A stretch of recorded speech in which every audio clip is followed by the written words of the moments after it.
Removing a user from your HubSpot account is a straightforward process. Follow these steps to ensure the user is successfully removed. Step 1. Log into your HubSpot account. Access your HubSpot account by entering your credentials on the login page. Make sure you have the necessary permissions to manage users. Step 2. Navigate to account settings. Once logged in, click on your profile picture in the top right corner.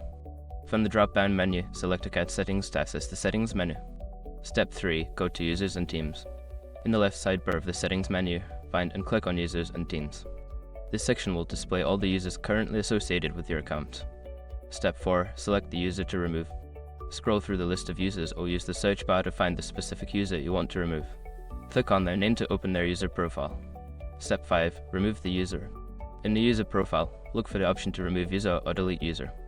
Click this option and confirm your choice when prompted to finalize the removal process. After completing these steps, the user will be removed from your HubSpot account. Make sure to communicate with the user about their removal if necessary.